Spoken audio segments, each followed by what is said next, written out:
이렇게 귀한 자리에 초대가 돼서 대단히 영광입니다.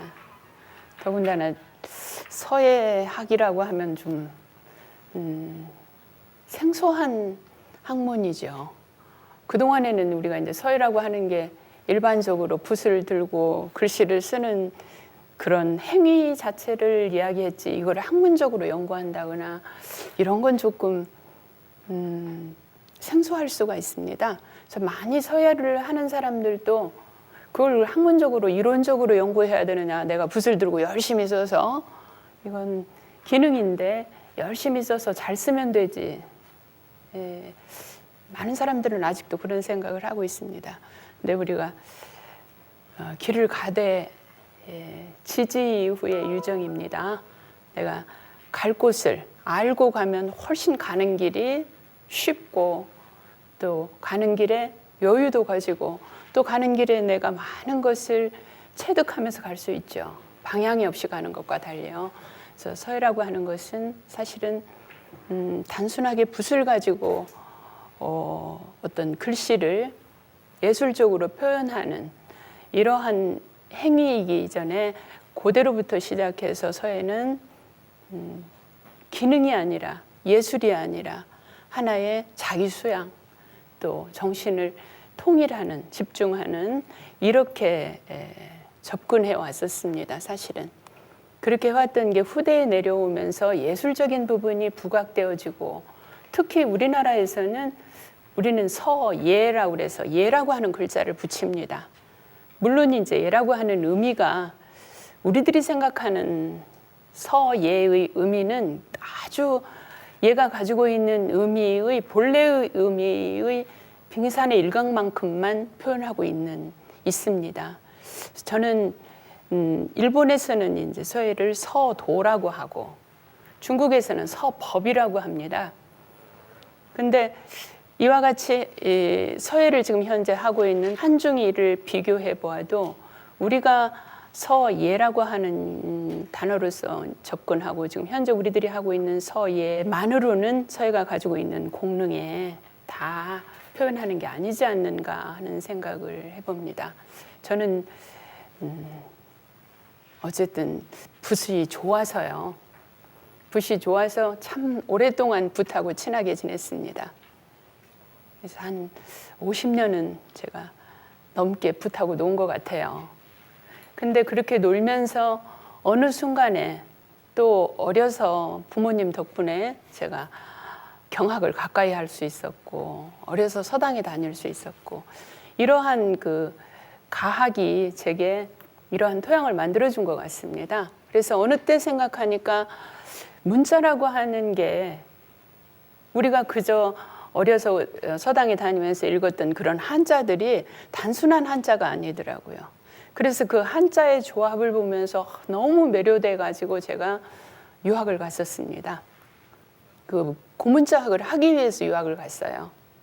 그래서 글자 한자 한자가 지니고 있는 그런 의미와, 또 그게 오늘날의 글자까지 연변되어 오면서 왜 그렇게 변화될 수밖에 없었는가, 그 문자라고 하는 건 도대체 무엇인가, 이러한 의미를 생각하면서 정말 공부하는 게 정말 재밌게, 그 고문자학에 정말 매료된 그 유학 시절을 제가 보냈었습니다.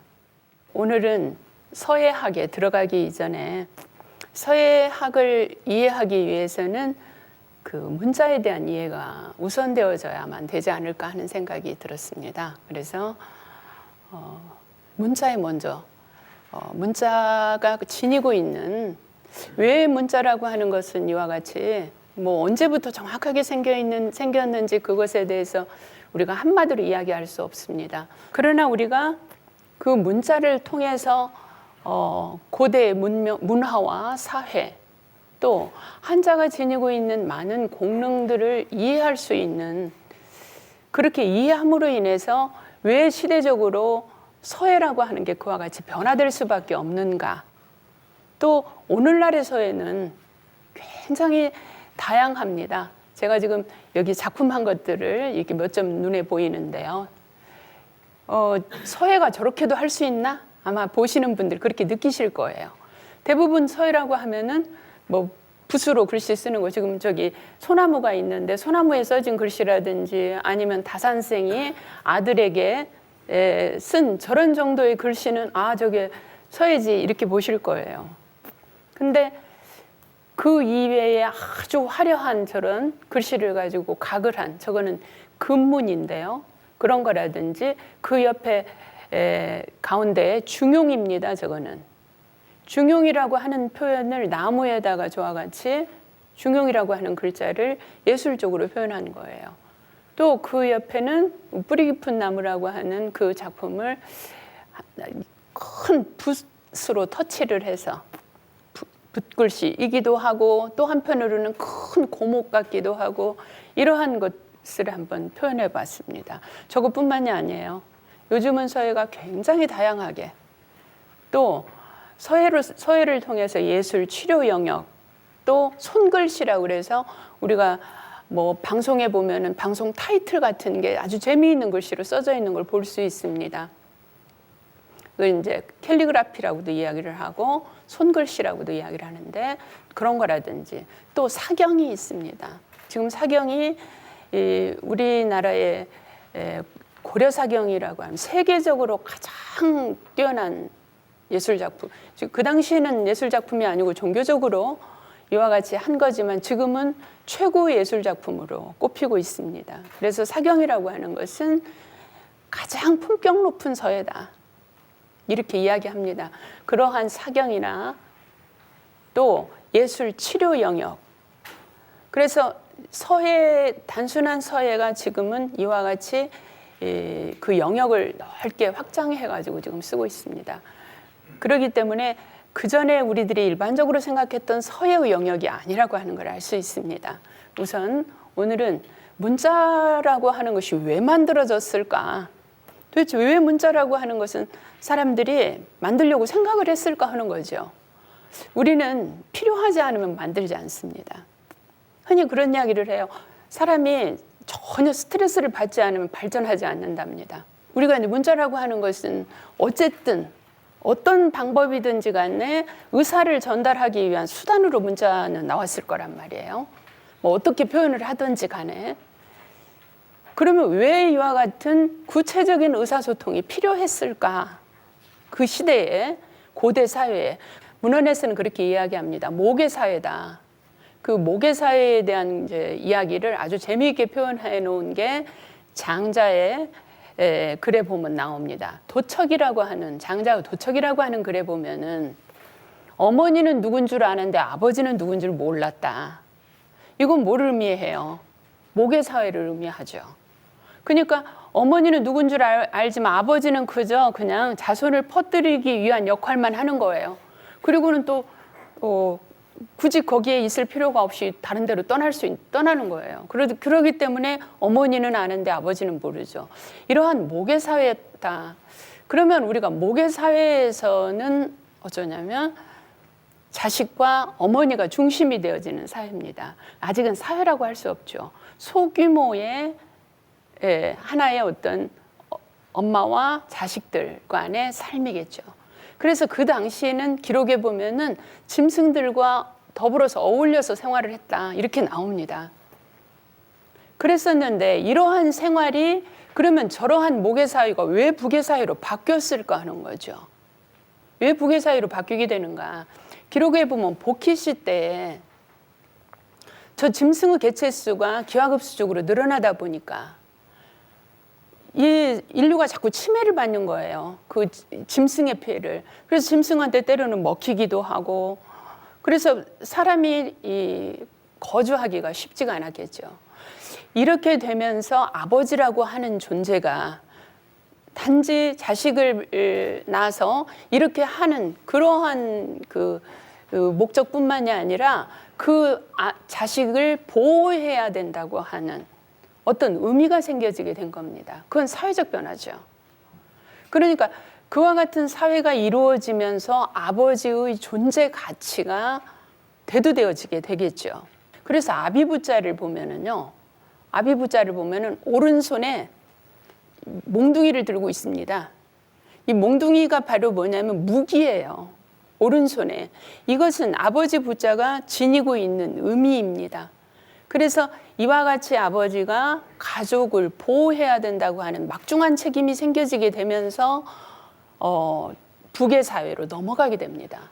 그래서 아버지라고 하는 존재가 그때부터 시작해서 집안에서 같이 거주하면서 가족을 보호해야 한다 하는 의미로 바뀌어지게 된 거죠. 그래서 우리가 북의 사회가 보키시 때부터 북의 사회가 됐다 이렇게 이야기합니다. 여기에 보면은 지금 이제 그런데 북의 사회가 되다 보니까 여자들하고는 조금 달라요. 남자들은요. 남자들은 어때요? 3명만 모이면 그 중에서 리더를 하려고 합니다. 조금 똑똑하면. 그래서 반드시 그 타고난 기질이 남자들은 그렇단 말이에요. 그러다 보니까 또 짐승의 피해라든가 자연재해의 피해에서 벗어나기 위해서는 소규모의 단위로서는 그게 어려워지게 된 거죠. 그러다가 보니까 집단을 이루게 되고 집단적인 힘을 같이 힘을 합쳐서 자연으로부터의 그 안전한 삶을 유지하려고 하는 이러한 그 의식이 생겨지게 된 거죠. 그러면서 집단 생활이 시작하게 됩니다. 집단 생활이 시작되게 된 것은 기록에서는 보키시부터다 이렇게 이야기를 해요. 그러는데 이 보키시 때부터 무기라고 하는 게 만들어지고 집단 사회를 이룩하게 되고 그 당시는 국가라고 하는 규모는 아니겠죠, 당연히. 그러는데 그 당시에도 이와 같이 여러 사람이 모이다가 보니까 어때요? 약속이라고 하는 게 필요했을 거다. 그래서 엄마와 이와 같이 모계 사회에서는 그 당시에는 소통의 수단이 우리가 성음 부호다 이렇게 이야기합니다. 저희들이 우리가 엄마 하면 누구나 엄마하고 이해를 할 수 있단 말이에요. 그럼 짐승들도 나름대로는 다 그 소리로서 소통이 가능하잖아요. 이와 같이 성음으로써 충분하게 소통이 가능했던 게 여러 사람이 모이게 되니까 어때요? 이제는 약속 부호라고 하는 게 가족끼리 했던 그 약속 부호에서 이제 벗어나야 되겠죠. 그래서 공통적인 약속 부호가 필요하게 됐을 거다. 그래서 문자의 탄생의 원인을 그와 같이 봅니다. 이와 같이 사회적 규모가 커지면서 사회 공동체가 숫자가 불어나게 되면서 약속이라고 하는 것이 구체적인 약속이 더 필요했을 거다.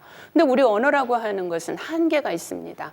언어는 어때요? 우리가 시간이 지나면 저희들도 이게 이제 책을 보면서 앞에서 뭐 읽었더라? 다른 생각하다 보면 이럴 때가 많아요. 또 제가 학생들한테 훈히 하는 얘기가 야, 나 믿지 마. 왜냐면 내가 내 말을 믿을 수가 없어요. 해놓고도 잊어버려요. 그래서 다이어리에 기록을 안 하면은 전혀 제가 기억을 못 합니다. 그래서 학생들한테도 항상 나 믿지 말고 네가 문자를 보내든지 해. 이렇게 해요. 그러면 이와 같이 기억이라고 하는 것은 한계가 있다. 그러다 보니까 구체적인 어떤 약속 부호가 필요했을 거다. 그거는 사회 공동체가 만들어지면서입니다. 그 이전에 우리가 가족 간의 삶에서는 필요가 별로 없어요.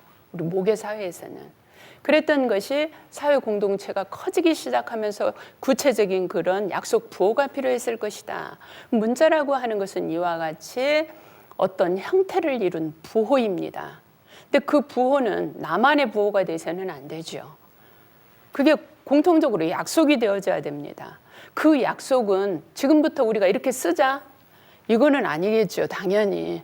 왜 그러냐면 내가 쓴다고 그래서 다른 사람이 나는 이걸 아버지라고 표현을 했어요. 근데 다른 사람이 아버지라고 못 보면 아무 의미가 없죠. 이거는 오랜 시간이 걸렸을 거라고 이야기합니다. 그런 약속 부호가 이와 같이 정착이 되어질 때까지는 많은 약속 부호가 생겼다가 사라지고 생겼다 사라지고 했을 거예요. 또 전쟁을 통해서 이와 같이 그 전쟁이라고 하는 것은 인류를 굉장히 황폐하게도 만들지만 전쟁을 통해서 어떤가요? 굉장한 발전을 이룩하게 됩니다. 힘센 사람이 사용하던 언어를 조금 더 힘이 셌던 그 단체에서 사용했던 언어가 이제 합쳐지게 되면 어때요? 그 언어를 써야 돼요. 그렇기 때문에 이러한 자연스러운 삶의 어떤 방식에 따라서 삶은 자꾸 문자는 변하게 됐을 거라고 이야기합니다. 그래서 고대 사회에서의 우리가 사회의 중심 기능이라고 하는 것은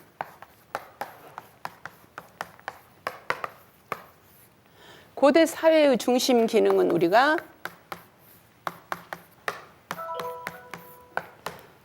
사와 융이라는 이야기를 합니다. 그러면은 저것은 뭐냐면은 하나의 어떤 공동체 생활을 이룩하면서 가장 중요한 것은 하늘이라고 하는, 당시에는 모든 걸 하늘이 주재하고 있었단 말이에요. 그랬기 때문에 하늘과 어떻게 배천할 수 있는가의 문제는 굉장히 중요한 문제입니다.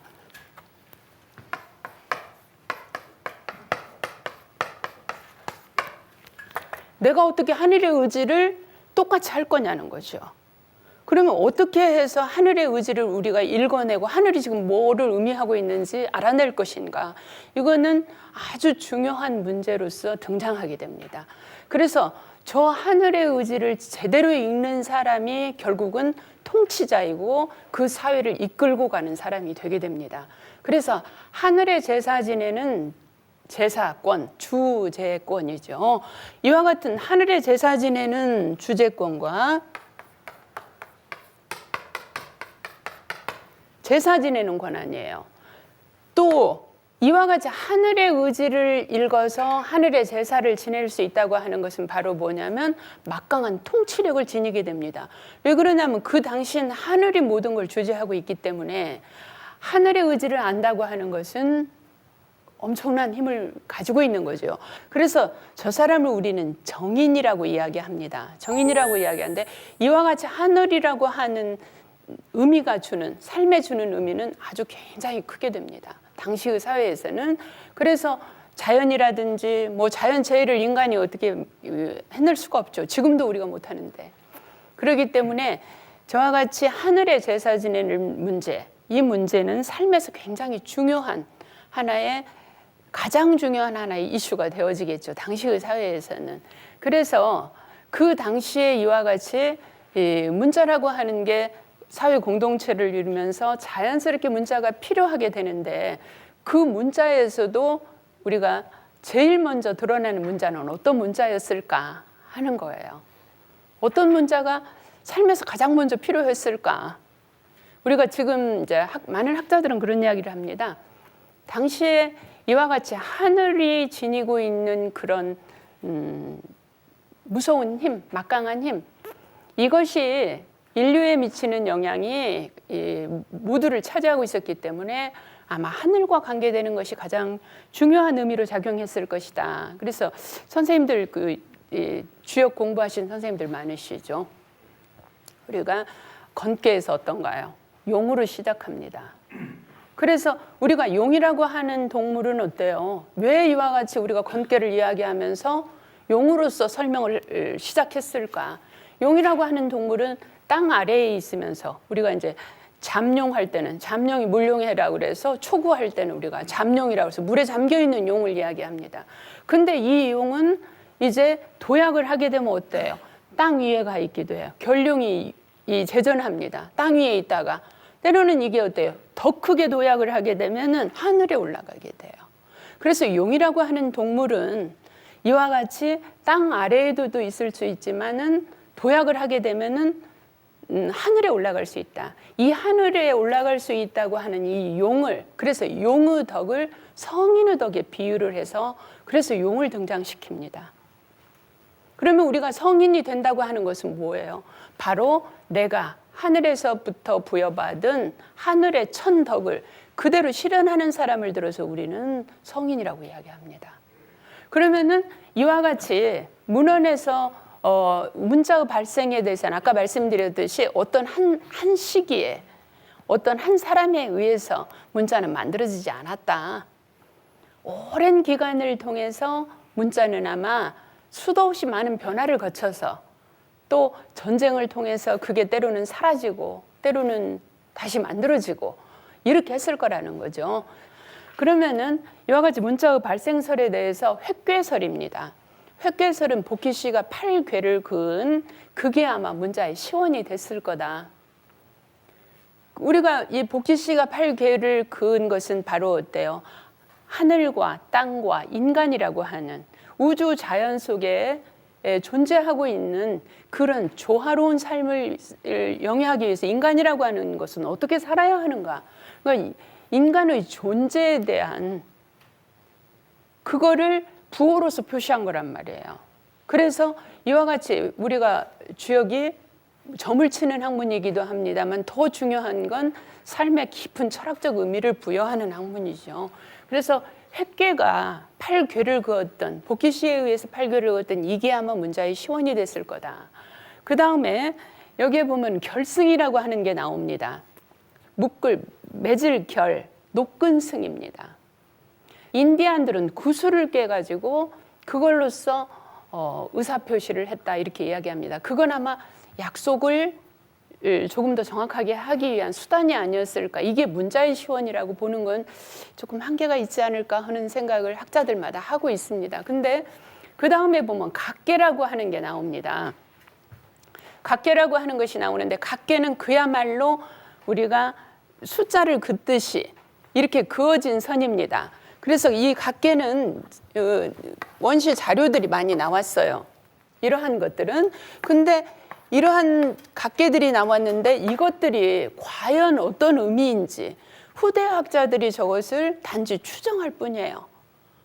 저 각계가 이제 각계 자료들이 이따가 우리가 보겠지만은 많이 나왔지만 우리가 하도라고 하는 것은 어때요? 복희 씨가 발견한 게 하도라고 이야기합니다. 복희 씨가 어느 날 머리는 용이고 몸뚱이는 말인 용마가 있는 거예요. 거기에 보니까 그 용마의 등판에다가 털이 선모라고 이야기합니다. 털로 뭔가 그 문자 같은 게 그려져 있더라는 거죠. 용마에. 그래서 거기에 보니까 우리는 이제 그렇게 이야기합니다. 그 용마가 표시하고 있는 게 음양이고 천지고 또 사상이고 거기에 내수와 외수라고 하는 주역의 가장 기본이 되는 숫자죠. 내수와 외수가 거기에서 그려져 있었다. 그래서 우리가 내수라고 하는 것이 바로 용마 속에 그려져 있는 이 내수가 홀수와 짝수 해가지고 9와 6이라고 하는 양과 음의 숫자를 우리가 만들어내게 됩니다. 여기에서 우리가 외수라 그래서 1, 3, 5까지 하고 외수인 6부터 7까지, 6부터 10까지 이 숫자가 우리가 거기에서 그려져 있었는데 이 1에서 10까지라고 하는 그 숫자는 천지 만물이 그 1에서 10까지에 해당하지 않는 게 하나도 없다. 용마는 흔히 이렇게 이야기합니다. 철학적으로는 성인이 나올 때 성인의 내일을 조짐하는 것이다. 하늘이. 그래서 하늘이 그 성인을 도와주기 위해서 저와 같이 하도락스라고 하는 걸 내려줬다. 이렇게 이야기합니다. 그래서 하도는 이와 같이 복희 씨가 발견한 것이고 락서라고 하는 것은 우임금이 우리가 평수토를 하게 되죠. 우리가 이제 하나라를 세운 우임금인데 이 우임금이 평수토를 우리가 했다고 얘기해요. 평수토를 했다고 이야기하는데 이 평수토를 하는 동안에 낙수에서 거북이를 발견했는데 그래서 중국 천하를 구주로서 평수토를 하게 되는데 저때 락수에서 거북이의 등판에다가 1에서 9까지의 숫자를 새긴 그러한 그 거북이가 나왔다 그래요. 그래서 우리가 숫자라고 하는 것은 이와 같이 하도락서에서 기본적인 그래서 그 1에서 10까지의 숫자 속에 천지 만물의 이치가 들어있지 않는 게 없다. 이렇게 이야기합니다. 그래서 하도락서에서 나온 그게 아마 문자의 시원이 되지 않았을까 하는 겁니다. 그 다음에 갑자라고 하는 것은 천간 12지예요. 우리가 이게 10간 12지. 10간 12지인데 저것이 언제부터 사용되었는지는 사실은 정확하게 알 수가 없습니다. 왜 그러냐면 저거는요. 갑골문 때, 은나라 때 사용되었던 갑골문에 저 10간 12지에 대한 많은 그 갑골 판들이 발견이 됐습니다. 그러면 저거는 은나라 때보다는 훨씬 일찍부터 저건 쓰고 있었다는 얘기예요. 그러면 저것이 이제 바로 하늘과 땅의 어떤 그 작용에 대해서 염두에 두고 있었다 삶에서 이걸 알 수 있습니다. 근데 이제 구체적인 사황의 작도설과 창의의 작서설은 학자들 간에 가장 신빙성 있는 문자 시원설로 보고 있습니다. 저 사황과 창의라고 하는 사람은 사관이었다고 그래요. 사관이 역사를 기록하는 사람인데 지금 우리가 이제 문헌으로 정확하게 역사를 사관이라고 하는 직책을 두고 역사를 기록했던 시대는 순임금부터로 칩니다. 순임금부터로 치는데 창일과 이 사황이라고 하는 분도 사관이었다 이렇게 얘기를 해요. 우리가 저 사황의 작도설은 그 당시에 문자가 없기 때문에 그림을 그렸다. 역사적으로 중요한 그런 사건과 이런 것들을 그림으로 그렸다는 인물이에요. 그래서 저 사황의 작도설은 현재 우리들이 이야기하고 있는 서화동원설입니다. 그러니까 서화동원설에서 우리가 그 근거를 찾아볼 수 있는데요. 글씨와 그림이라고 하는 것은 같은 근원에서 나왔다. 이러한 설이에요. 서화동원설이에요. 그러면 글씨와 그림이 하나의 근원에서 시작했다. 이러한 설인데 바로 사황의 작도설을 통해서 그 당시는 문자가 없기 때문에 이와 같이 이 그림으로서 모든 기록을 했을 것이다. 그래서 사황의 작도설과 창일이라고 하는 작서설은 우리가 보편적으로 많이 알려져 있습니다. 저 창일이라고 하는 인물은 새의 발자국을 보고 우리가 이제 그 늪지대 같은 데 가서 보면 이렇게 새들이 앉았다가 가게 되면 어때 새의 발자국이 이렇게 남게 되죠. 우리가 새의 발자국과 또 짐승이 지나가고 나면 짐승의 발자국이 남는단 말이에요. 근데 그 종류가 다르더라는 거죠. 새가 앉았다 간 곳과 짐승이 지나간 곳의 발자국, 또 우리 사람이 지나갔을 때의 발자국이 각자가 다르더라. 여기에서 류라고 하는 것을 생각했다 그래요. 창일이라고 하는 인물이 이와 같이 류가 다르니까 이렇게 다르구나. 그래서 류라고 하는 것을 처음 생각해서 거기에서부터 문자라고 하는 게 시작되었다 하고 이야기합니다. 그래서 창일이라고 하는 인물이 이와 같이 새의 발자국을 보고 조적을 보고 문자를 이와 같이 만들기 시작했다 그러는데 이것이 지금 각계입니다. 아까 설명드렸던.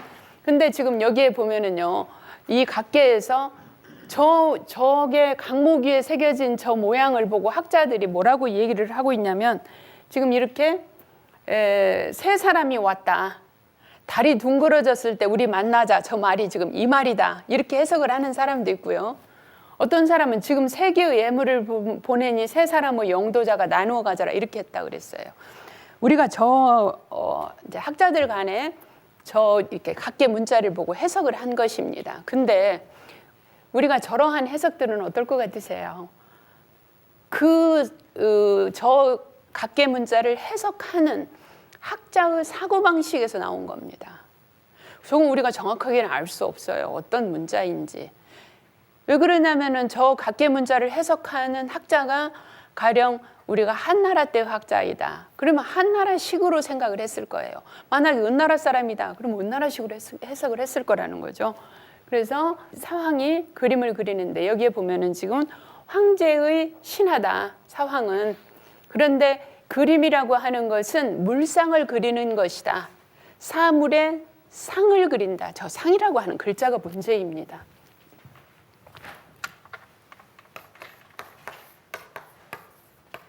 이 상이 문제예요. 이 상은 우리가 이제 그림과 글씨가 갈라지게 하는 가장 결정적 역할을 하게 됩니다. 저 상이 뭐냐면 우리가 그림이라고 하는 것은 구체적으로 그려야 되죠. 내가 가령 예를 들어서 가령 저 배우경이를 누가 그린다고 한다면 배우경이 비슷하게 닮아야 될 거 아니에요.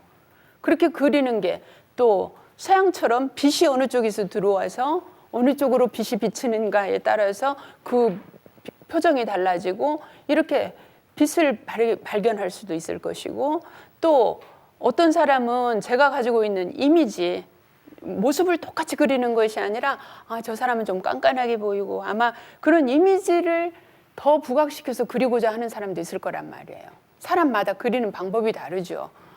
그래서 어떤 사람은 그 모습을 정확하게 그리려고 할 거고 어떤 사람은 그 사람이 가지고 있는 정신과 이런 것들을 더 표현하려고 할 것이고 이와 같이 그림은 어쨌든 실질적인 그 사물을 묘사하는 게 중요하죠. 정신이 됐든 그 형체가 됐든 이거를 묘사하는 게 중요하다고 본다면 문자라고 하는 건 그게 아닙니다. 문자라고 하는 것은 우리가 가장 중요한 게 우리가 나무 목자를 우리가 한번 비유를 해보면은요. 고대 문자에서 나무 목자는 이렇게 씁니다. 이렇게 쓰는데 우리가 나무가 뿌리가 저렇게 보여지는 나무가 어디가 있어요? 물론 저기 열대지방에 가면 있어요. 뿌리 보여지는 나무요. 또 요즘은 뭐 일부러 그 분재하는 사람들이 나무를 뿌리를 위로 올려가지고 하더라고요. 그건 일부러 한 거고 실질적으로 우리 눈에 보여지는 나무는 어떤가요? 여기 위만 보여요.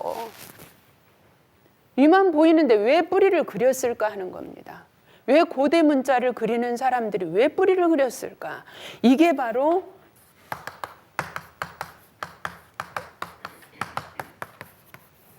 사이적 표현입니다. 이와 같이 아까 우리가 서화동원서를 이야기했었는데 그림과 문자가 함께 시작했을 근원은 똑같았지만 그림은 이와 같이 정확하게 묘사하는 대로 흘렀고 글씨라고 하는 것은 문자라고 하는 것은 이와 같이 사이적 표현으로 흘러가게 됩니다. 그러면 사이적 표현에서 왜 나무 목자를 이와 같이 보이지 않는 뿌리를 그렸을까? 이게 동양적 사고입니다. 동양은 우리는 보이는 것보다 보이지 않는 것에 더 치중합니다. 보이지 않는 것에. 그래서 우리는 어쩌냐면 우리는 원래부터 어떻게 해요?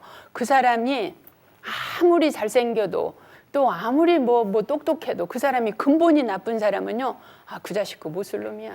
이렇게 얘기해요. 그러죠. 우리는 그건 내가 안 봤어요. 안 봤는데 그 사람이 지금까지 해오던 행동과 이런 것들을 가지고 그 사람을 전체를 평가해버려요. 사실은. 그러면 나무라고 하는 것은 어떤가요? 뿌리가 없으면 나무는 잎이 자랄 수가 없습니다. 이건 죽어요, 뿌리가 없으면.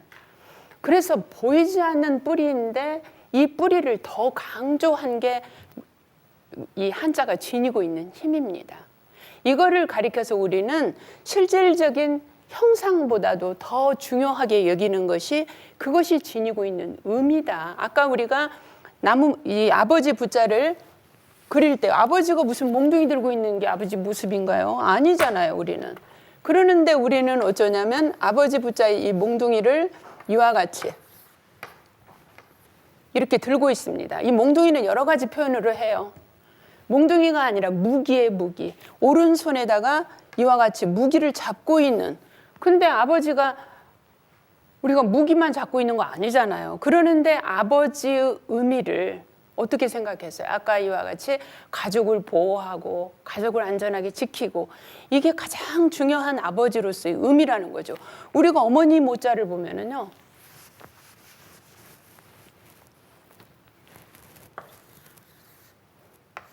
이게 지금 무릎을 꿇고 앉아있는 모습이에요.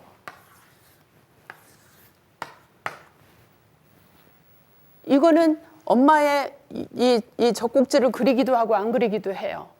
그러는데 중요한 건 뭐냐면은 이게 안 그려져 있는 거는 아기를 안고 있는 모습입니다. 또 엄마로서는 아기한테 수유를 해야 되기 때문에 가장 중요한. 그럼 이거는 엄마의 모습은 엄마가 어린아이를 안고 있고 어린아이를 기르는 이게 한자가 가지고 있는 엄마의 모습이 아니죠. 저거는 엄마의 사회적 표현입니다. 엄마가 지니고 있는 의미를 훨씬 부각시켜서 문자를 만든 거죠. 그래서 이와 같이 문자는 일찍부터 그림하고는 다른 각도로 발전을 하게 된다. 그래서 문자라고 하는 것은 우리가 정의를 한번 내려보면 우리가 이제 협의적 정의와 광의적 정의를 생각해 볼 수 있습니다. 좁은 의미의 문자라고 하는 것은 언어를 기록하는 부호이다. 기록하는 부호인데 이 부호는 우리들의 언어가 고대부터 시작해가지고 계속 변화되어 왔습니다. 사실은 변화되어 왔기 때문에 문자도 우리가 이제 그 인류의 그 문화에서 편리함을 쫓아가지고 계속 끊임없이 변화되어 오죠. 그래서 저와 같이 언어는, 문자는 언어를 기록하는 부호이다. 이렇게 해서 완전한 학문으로서 된 것이 바로 자양학이라고 하는 것입니다. 글자의 모양을 왜 이렇게 썼는가 하는 거. 제가 나무 목자를 저렇게 쓰고 어미모자, 아비부자를 저렇게 쓰는, 왜 저렇게 썼을까? 저게 자양학입니다. 자양학이고, 우리가 문자학에는 자양학뿐만이 아니라 훈고학, 성운학, 고증학, 자양학, 이러한 영역을 다 가지고 있습니다. 지금은 그 문자가 가지고 있는 소리를 어떻게 내야 되는가? 우리가 도금이죠. 또 그 글자의 의미는 무엇인가? 훈고학입니다. 그 다음에 우리가 고증학이라고 그래가지고 역사 이래로 내려오면서 왜 글자가 이렇게 바뀌어지고 형태가 이렇게 되고 의미는 왜 이렇게 바뀌어졌는가를 우리가 밝히는 학문입니다. 글자를 왜 이렇게 썼을까까지 합쳐가지고 광의적인 어떤 의미로서 본다고 한다면, 문자라고 하는 것은 저와 같은 부호 이외에도 그림이라든가 모든 것이 하나의 문자의 영역 속에 사실은 들어가야 된다. 우리 지금 선생님들 핸드폰 하실 때 이제 신식 선생님들은 젊은 사람들이야 뭐 당연히 이모티콘 쓰시죠. 뭐 사랑해 할 때 뿅뿅뿅 해가지고 이모티콘 쓴단 말이에요. 이거 우리가 쓰는 거 뭐예요? 내가 그 사랑의 표시를 하나 넣음으로 인해 가지고 훨씬 더 너를 사랑한다고 하는 감정을 그걸로 표현하는 거예요. 그러면 이와 같은 것도 문자라는 거죠. 내가 의사를 전달을, 그거를 보고 보는 사람이 나를 사랑한다는 표시구나, 이렇게 볼 수 있단 말이에요. 그러니까 그와 같이 모든 것들이 광의적 의미 속에, 문자 속에 모두 들어갈 수 있다.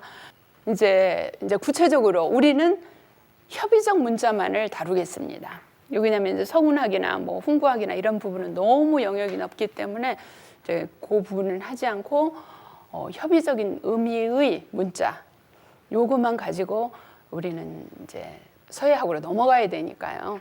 그것만 가지고 이야기를 해보겠습니다. 근데 우리가 이제 문자가 있느냐 없느냐는, 우리나라도 우리 고유의 우리 한글이 있다고 하는 건 정말 자랑스러운, 정말 말할 수 없이 자긍심을 느껴야 될 일이죠. 세계 어느 나라에 가서도 내 나라 문자가 있다고 하는, 자기 나라 문자가 없는 나라가 얼마나 많습니까? 역사와 문화를 꽃피울 수 있었던 하나의 그 기반을 마련할 수 있었던 게 문자가 있었기 때문이라는 거죠. 문자가 없었으면 오늘날의 그런 문화는 기대해 볼 수 없을 것이다. 지금 우리도 마찬가지죠. 세종대왕이 그 어렵게 한글을, 그 당시에 뭐 얼마나 많은 학자들이 반대를 했습니까? 그 한글 만든다고. 그러는데 그렇게 만들었기 때문에 지금 우리들이 이와 같이 세계에 그 우리의 독자적 문화를 이와 같이 내세울 수 있단 말이에요. 그래서 문화라고 하는 것은 바로 민족의 영혼이다. 문자라고 하는 것은 영혼이다. 그래서 우리만의 영혼을 지닌다고 하는 건 굉장히 중요한 일이겠죠. 그러면은 그럼 문자가 언제부터 있었을까 하는 문제는 아까 이제 정확한 시작 연대는 알 수 없다고 그랬습니다. 시작 연대는 알 수 없지만 지금 현재 발견된 유물을 통해서 볼 수 있는 겁니다. 이건 실제 이제 유물이 발견된 걸 가지고 이야기하는 겁니다. 근데 가장 오랫동안 보관이 되는 게 도편이죠. 뭐 우리가 고대 서사 도구로는 가장 보편적으로 쓰였던 것이 아마 나무였을 거예요. 나무는 뭐 일상 주변에서 누구든지 쉽게 구할 수 있으니까. 근데 그 나무는 보관이 안 됩니다. 보관이 안 되기 때문에 쉽게 썩어버려서 당시에 썼던 많은 보편적으로 사용했던 이런 목간 문자를 지금 우리가 볼 수가 없습니다. 그 목간이 그렇게 썩어버리기 때문에 가장 지금 오래된 유물, 문자 유물로는 도편입니다. 그러면은 우리가 이제 도자기가 과연 어느 시대부터 사용되었는지 그것도 정확하게 우리가 알 수는 없습니다만은 이와 같이 서한 반파유지에서 나온, 이따가 우리가 문자를 보겠지만 그것들이 기원전 4,400년 전에 만들어진 것이다. 또 대문고 유지에서 나온 것이 기원전 2780년이다. 2780년이면 우리가 요임금 때가 2333년입니다. 그렇기 때문에 이 요임금보다 그 이전이에요. 사왕호제의 시대에 그 유지라는 거죠. 낙도유만이 바로 2500년경입니다. 그 다음에 하남 원사에서 나온 도편이 기원전 2000년에서 1750년경. 대서촌, 마교인데 이거는 지금 은나라입니다. 마교 무정이라고 하는 건 은나라 때인데 무정 때에 가장 은나라가 번창하게 발전을 했습니다. 무정이라는 군주가 다스리고 있을 때 고종입니다. 무종이라고 하는 군주가. 근데 가장 크게 발전을 했는데 저때 만들어진 도편이 발견이 됐고요. 성자의 유지에서 나온 도편이 기원전 1000년경. 저러한 유지가 발견됐습니다. 지금 여기는 중국의 지도인데 아까 문자 그러니까 저러한 문화를 이루었던 그런 유지의 지도입니다. 지금 여기에 보면은 요 위에 삼각형 그려져 있죠. 이 삼각형이 그려져 있는 이것이 신석기, 그러니까 북방 신석기 문화 유지입니다. 저 지역이 북방 문화가 주로 터를 이루고 있었던 곳입니다. 그리고 그 밑에 지금 여기 새카만 점으로 되어 있는, 아주 까만 점으로 되어 있는 것이 용산 문화입니다. 용산 문화 유지가 있는 곳이고, 한쪽은 약간 회색이고 한쪽은 흰색인 분포가 되어 있는, 가운데로 분포되어 있는 이것이 지금 대문구 유지입니다. 대문구 유지인데 여기에 보면은 지금 여기 앙소문화, 앙소촌이라고 나오는데 이 앙소촌이 많은 도자기 편이 발견되었던 곳이고요. 서안 반파, 여기가 아까 반파 유지가 발견된 곳입니다. 그래서 기원전 4300년 전에 도편이 발견되었던 여기가 지금 대문구입니다. 그래서 이렇게 우리가 보면은 지금 가장 이 나라들이 노나라, 제나라, 정나라 나라들이 모여있던 밀집 지역이죠. 후대에 모여있었던 저곳이 많은 문화 유지가 일찍부터 황하강을 끼고 발전하게 됩니다. 이것은 서안 반파에서 나온 도문입니다. 기원전 4300년 전경에 만들어진 건데 지금 도자기에 저런 문양이 새겨져 있다는 거예요. 그래서 어떤 학자들은 또 뭐라고 얘기하냐면 저게 그럼 문자냐? 문자로 봐야 되느냐는 거죠. 우리가 그냥 도자기에다가 그냥 우리가 문양을 그려놓을 수도 있는 거 아니냐. 인간은 타고날 때부터 미를 추구하는 동물입니다. 아름다움을 추구하기 위해서 도자기를 구워서 거기다가 모양을 새겨넣지 세운 것이라고 볼 수도 있지 않겠느냐. 그건 아닙니다. 왜 그러느냐. 우리는요, 어린아이를 데리고 실험을 해보면, 이제 실험 결과에 의해서 나온 말인데, 자기가 복제되어진 것만큼만 쓸 수 있다고 합니다. 우리는 지금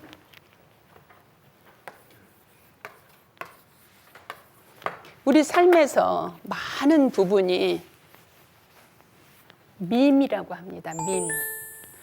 다른 말로 하면은 문화유전자라고 그래요.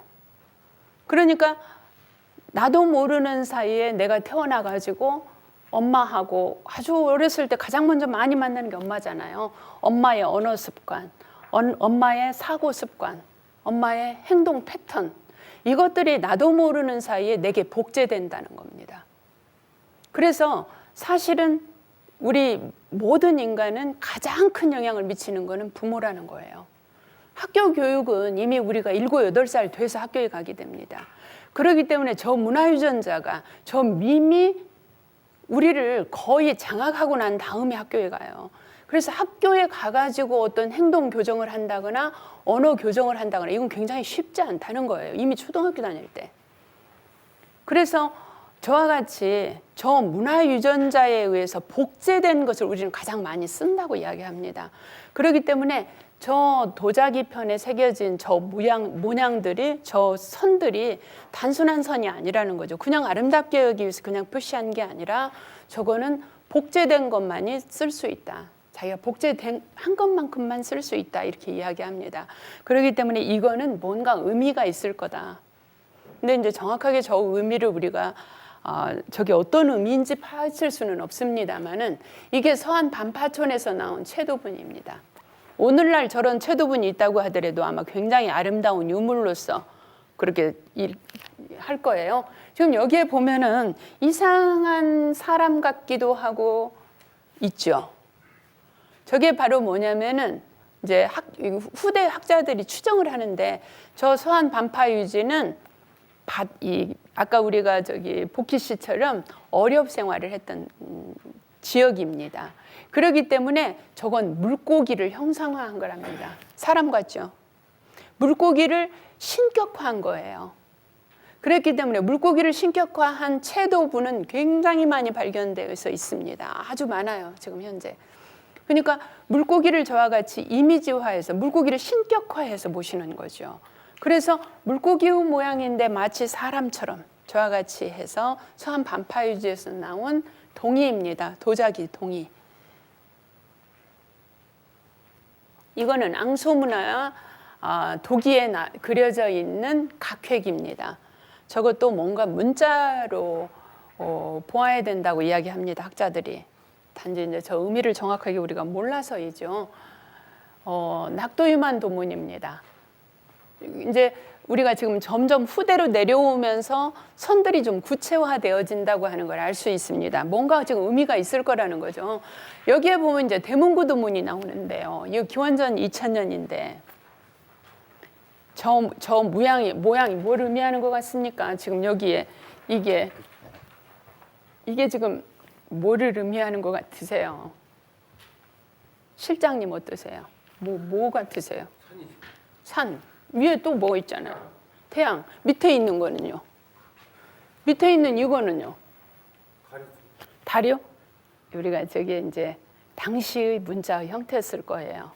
상당히 구체화되어지고 있다고 하는 걸 알 수 있습니다. 아까 우리가 채도분에서 보면은 물고기를 형상화해가지고 이와 같이 당시의 신격화한 거예요. 물고기를 신격화해서 아까 그려진 그림을 우리가 볼 수 있었는데 그 채도 그런 모양의 채도는 많습니다. 이게 발굴된 유물이.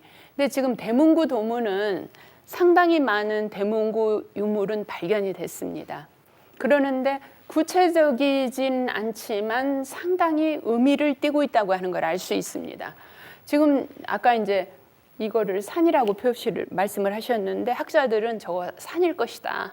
왜 그러냐면 그 당시에 삶이라고 하는 게 우리가 자연과 더불어서 살아갈 수밖에 없었기 때문에 산이라고 하는 건 굉장히 중요한 의미였을 것이다는 거죠. 근데 이게 지금 시간적으로 언제냐는 겁니다. 여기는 지금 우리가 달이고 해일 것이라는 거는 학자들이 이 얘기해요. 그러면 해하고 달하고 만나는 때가 언제예요? 해하고 달하고 만나는 때가 우리가 해가 아침에 뜨려고 할 때라든지 지려고 할 때는 저런 상태는 한 번도 안 됩니다. 저런 상태는 저렇게 만나는 때는 없대요. 이게 천문적으로 없는데 저것은 학자들은 그런 얘기를 해요. 당시의 음양이라고 하는 것은 삶에서 굉장히 중요한 의미였다. 그래서 우리 삶의 음양을 저렇게 같이 표현했을 것이다. 우리 주역의 원리하고 똑같습니다. 아마 그렇게 했을 것이다 하고 학자들은 이야기를 합니다. 이제 추정할 뿐이죠. 또 여기에 보면은 지금 이상한 도끼 모양 같은 게 있습니다. 저 도끼 모양 같은 것은 저것은 왕의 글자입니다. 왕이라고 하는 글자예요. 그 왕이라고 하는 글자가 아까 아버지가 도끼를 들고 있듯이 왕은 권력을 상징했습니다. 그래서 저 글자는 왕이라고 하는 의미로 상당히 후대까지 도끼의 모양을 그래서 사용을 하게 됩니다. 그래서 저거는 통치자의 의미로서 사용했을 것이다. 근데 여기 아주 신기한 게 발견이 됐습니다. 대문구 유지에서 발굴됐는데 저건 상아로 만든 머리빗이에요. 머리빗인데 거기에 지금 태극 모양이 그려져 있습니다. 태극 모양뿐만이 아니라 저기 지금 획괴가 그어져 있단 말이에요. 그러면 대문구 유지에서 발굴된 저 상아 머리빗을 보면은 당시에 이와 같이 주역이라고 하는 음양사상이라고 하는 것이 일상생활에서 널리 사용되었구나 하는 걸 알 수 있습니다. 그러면은 이러한 영향은 음양사상에 대한 영향은 후대에 우리가 이제 다음 시간에 제가 이렇게 서체를 가지고 이야기 말씀드릴 텐데 절대적 미감을 만들어줍니다. 그러니까 아름다움을 추구해 가는 데 있어서 음양의 조화를 최고 아름다움으로 치게 되는 거죠. 여기 보면은 지금 당시에 우리가 상하니까 새기기가 쉽지가 않았겠죠. 그런데도 불구하고 상당히 아주 그 섬세한 선으로 지금 새기고 있다고 하는 걸 알 수 있어요. 지금 우리처럼 뭐 그 끌이 좋은 끌을 사용했냐, 그게 아니잖아요. 저 시대는 은나라 때 갑골을 새겼던 그 끌이 우리가 재현해냈거든요. 학자들 간에. 그랬는데 그 끌도 이제 갑골을 실제 만져보신 선생님들 계시겠지만 저희는 이제 문자학을 전공했기 때문에 그 당시에 실제 갑골 판을 이렇게 새겨지지 않은 갑골 판에다 새겨보기도 하고 했는데요. 얼마나 단단한지 몰라요. 선생님들 저기 홍삼 뭐 구중구포 하잖아요. 그 홍삼 돌덩이처럼 단단하죠. 돌덩이처럼 그렇게 단단합니다. 저게 그렇기 때문에 수천 년 동안 땅속에 묻혀 있다가 갑골편이 썩지 않고 발견이 될 수 있었던 거예요. 근데 저런 상아에다가 저와 같이 아주 섬세한 저러한 그 태극 문양을 그려 넣을 수 있었던 것은 당시에 아마 저거나 이제 통치자가 사용했던 거겠죠. 이 음양이라고 하는 게 굉장히 중요한 역할을 하지 않았을까 봅니다. 이거는 소든 은허도문입니다. 이거는 은허는 은나라 때의 반경에 해당하는 곳입니다.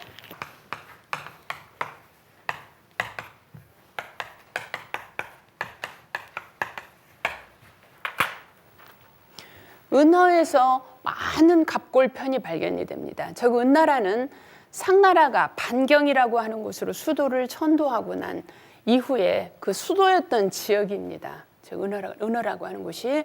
근데 반경이에요, 저희가. 근데 저곳에서는 많은 그 갑골편이 발견이 됐는데 거기에서 도자기 편들도 많이 발견됐습니다. 여기에는 지금 보면은 상당히 구체적인 지금 이제 고대 문자로 실제 들어가게 되면 이거는 이러한 형태가 많이 나타나게 됩니다.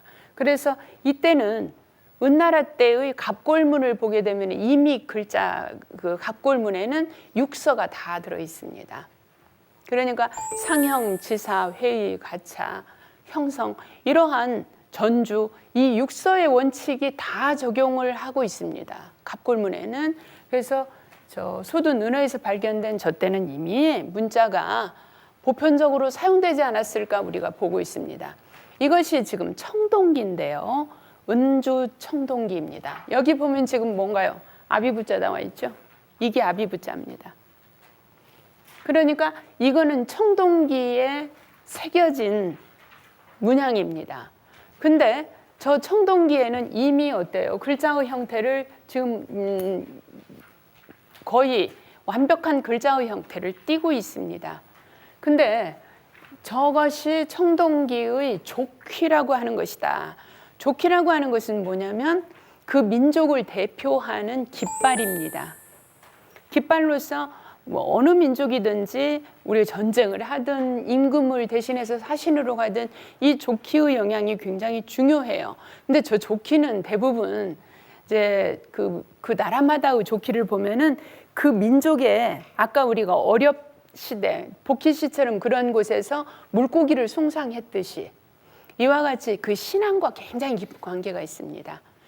주나라의 족휘를 보면 어떻게 생겼냐면 주나라의 족휘가 새가 이렇게 날개를 펼쳐가지고 어린아이를 안고 있는 모습입니다. 그거는 바로 뭐냐면 주나라의 탄생설과 아주 깊은 관계가 있어요. 주나라의 시조인 후직이라고 하는 인물이 바로 강원의 아들입니다. 근데 강원이 유대씨라고 하는 그 명문가의 딸이었거든요. 근데 어느 날 밖에 나갔다가 아주 큰 발자국을 발견한 거예요. 그래서 그 발자국을 따라서 자기도 몰래 가다 보니까 어느 지역에 가니까 하늘에서 아주 밝은 빛이 그 강원한테 비친 거예요. 그러더니 임신이 된 거야. 이게 회임이 돼가지고 10달 만에 아이를 낳는데 그게 바로 후직이라고 하는 인물입니다. 그러다 보니까 이 아이를 어떻게든지 갖다 버려야지, 처녀가 아이를 낳으니 뭐 어떻게 못하죠. 그러니까 내다 버리려고 내거리에다가 그 후직을 강보에 싸가지고 갖다 버렸어요. 근데 이 막 쏜살같이 달려오던 말들이 이 강보에, 우리가 뭐 금방 낳은 아기가 조그만하잖아요. 근데 그 아이 옆에 오게 되면은 그냥 살금살금 그 아이를 피해가는 거예요. 그래서 할 수 없이 강원이 이 아이를 보자기에 싼 채로 얼음 위에다 갖다 버리게 됩니다. 그럼 뭐 갓난아이 금방 죽죠. 그러는데 갑자기 어린아이를 얼음 위에 갖다 놓자마자 하늘을 날던 수도 없이 많은 새들이 날아오는 거예요. 날개를 쫙 펼치고 날아와가지고 어린아이를 그 깃발로 싸는 거예요. 새들이. 그래서 이 아이는 이렇게 버릴 수 있는 아이가 아니구나.